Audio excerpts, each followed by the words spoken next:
Goblins! Look out! Well, the truth of the matter is, no matter whichever vessel of folklore you just so happen to subscribe to, the titular green-skinned tricksters of folklore and legend in question have many moving parts as to their importance in human culture. Across the planet and throughout the ages, many ancient societies and mythologies have featured the Goblin of legend in their texts and tapestries. Stories and tall tales of heroes and evil warlocks with these little fellas either doing their bidding or aiding them in their quest, depending on which side of the legend you could fall upon. While as is the case with many things life's biggest questions, let's throw these anomalies into our hypothetical bag of tricks, shake things up a little bit, and imagine what life would be like if they were real. Hello internet, what's going on? And once again, welcome back to the most inquisitive channel on YouTube, Life's Biggest Questions. As per usual, I'll be your disembodied floating voice, Jack Finch. Today we curiously ask the question, what if goblins were real? Roll the clip.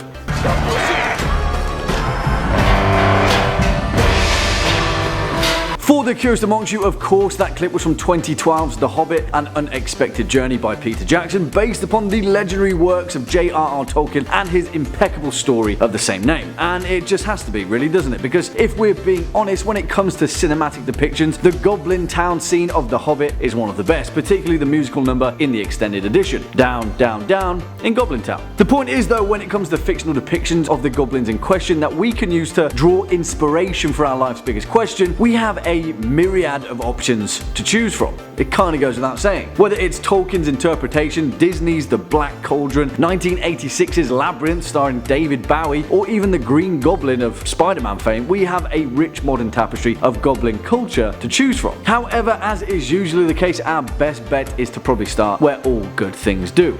From the beginning. First described in the Middle Ages, the goblin of European folklore and legend are small, grotesque creatures, almost always appearing as small, mischievous and greedy figures in both written and oral traditions. They long incessantly for gold and jewelry, and many of them possess magical abilities in which they enact their chaotic will. In the folklore of the British Isles and Europe, they are almost always synonymous with brownies, dwarves, gnomes, imps and kobolds. In terms of etymology, the term goblin is likely to have come from the Greek gobulus, meaning rogue, knave or imp. However, in a much more interesting turn of events, the German word for goblin, which is kobold, contains the root word kov, loosely meaning hollow in a rock or hollow in the earth. In many regards, the goblins that are related to a much more ancient school of folklore could be thought to be creatures that existed in ancient times deep within the earth's core. Whichever way you spin the goblin's hat though, the fact that they have featured prominently in a myriad of differing yet similar cultures has offered some pretty extravagant varieties of the creature. And the truth of the matter remains, if we are to answer the question of goblins being real, first we need to assess just exactly what type of goblin we'll be dealing with. Perhaps the most fearsome of them all is the red-cap goblin. You see, in the folklore of the Anglo-Scottish border, the red-cap goblin is a malevolent and murderous creature said to inhabit ruined castles across the border of both Scotland and England. As the legend goes, the red-cap goblin is said to be drawn to the scenes of tyranny or wicked deeds and gets his namesake from soaking his short cloth cap in the blood of his victims. As many texts of medieval Britain describe, the red cap is often seen as a short, thick-set old man with long prominent teeth, skinny fingers armed with talons like eagles, large eyes of a fiery red colour, grizzly hair streaming down his shoulders, and a small red cap perched on his head. In one particular case of Scottish history, this question is answered relatively easily, albeit an answer that is grim, gruesome and grisly. You see, for Lord William de Soulis, the red-cap goblin was an all-too-real figure in his life, and the notorious red-cap goblin Robin Redcap was said to have wrought ruin throughout his unfortunate reign. Lord William de Soulis, a Scottish border noble during the Scottish War of Independence, was charged with maintaining Hermitage Castle throughout the war, but according to legend, no matter what he did, Robin Redcap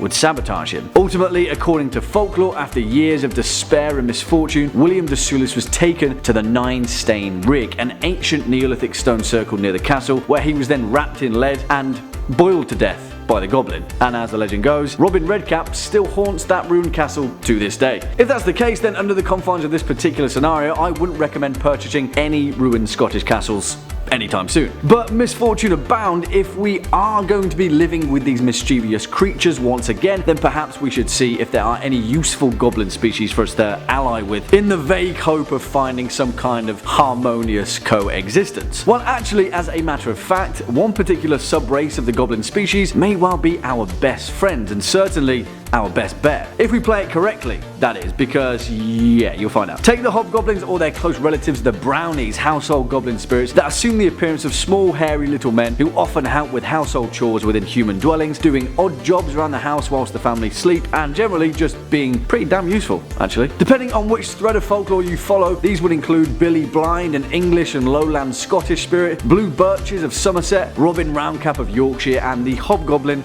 Dobby of Lancashire, who is, yes, J.K. Rowling's inspiration for Dobby the Free Elf. Side note, now I'm sad. Never forget.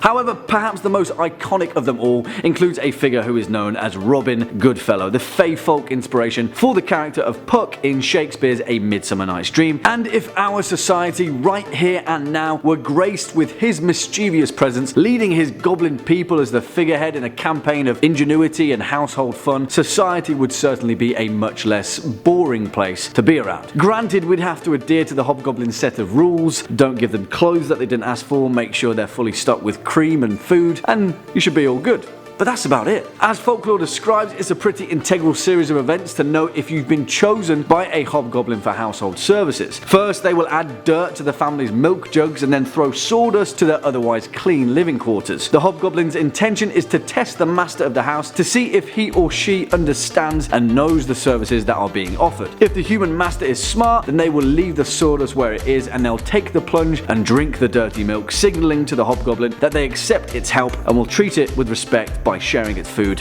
when it can. From then on, the hobgoblin will serve the master's family until the last of his or her line dies off. And hey, that sounds pretty great, right? That's a pretty sweet deal. Well, the thing is, although we've established just how vile and vicious some goblins can be, like Robin Redcap, if you offend your household hobgoblin in any way, shape or form, they take it pretty damn personally. So much so, in fact, that they'll likely be so offended they'll pull a Robin Redcap on you anyway and beat you to death with your own arms and then boil you in a pot of boiling soup. So, if that's the case, then nothing's changed really. If goblins were real, then you better well treat them nicely. Be good to your hobgoblins, people.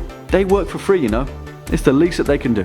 Well, there we have it, our long and short answer to the question, what if goblins were real? We better hope they're hobgoblins, because if you see a little red hat, yeah, you're screwed.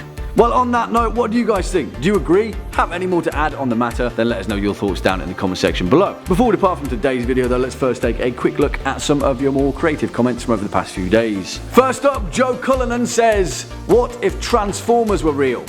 They are, man. They're robots in disguise. And finally, Anthony R says, hi Dad, long time watcher, first time commenter. Whatever happened to the ancient Sumerians? Hi Anthony, first, I'm not your father. Second, thanks for commenting, my dude. And third, the ancient Sumerians disappeared from history roughly around 2000 BC, primarily down to some pretty scathing military conquests at the hands of the Semitic peoples of the ancient world. Sargon of Akkad in particular pretty much conquered the whole of Sumer in one foul swoop. But thankfully for us, evidence of their writing and culture remains for us to study in wonder. So I'd recommend reading a book, really, on ancient Sumeria. There's still a lot to be learned.